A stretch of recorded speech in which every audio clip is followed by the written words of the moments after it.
You know Martin Luther King. He did so many things in the name of civil rights, from leading the Montgomery bus boycott of 1955 to helping organize the March on Washington in 1965, where he gave his famous I Have a Dream speech. But do you know who he is?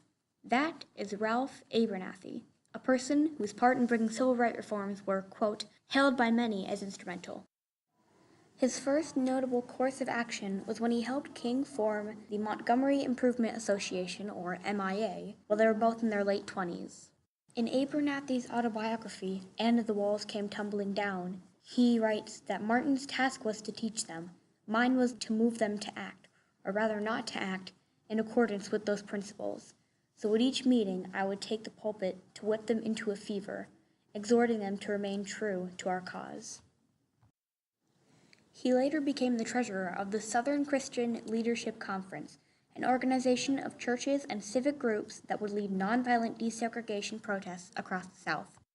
Another notable course of action was when he and King met with then Vice President Nixon to ask him and President Eisenhower to speak in the South about the importance of governmental compliance with the Supreme Court ruling that outlawed racial segregation in public schools. In 1968, King, who was in Memphis, Tennessee, to support a strike by city sanitation workers, was assassinated by a sniper as he stood on the balcony of his motel room. Abernathy was at King's side when he died.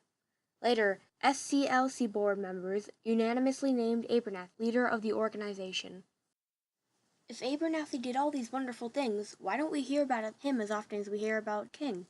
In 1989, Abernathy's autobiography, And the Walls Came Tumbling Down, was criticized by some black leaders for the minister's inclusion of details regarding King's well-known extramarital affairs.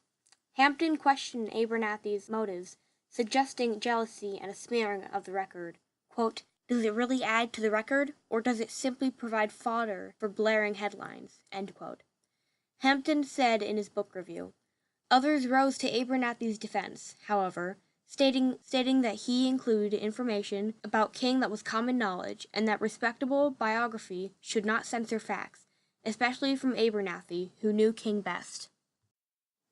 Unfortunately, in 1990, Abernathy died of cardiac arrest. After Abernathy's death, Martin Luther King's wife, Cordia Scott King, said this, quote, I salute him for a life of great achievement and merit. His strength as a tactician and a counselor to Martin during our struggle has been eloquently recorded in Martin's own writings and in the annals of the American Civil Rights Movement.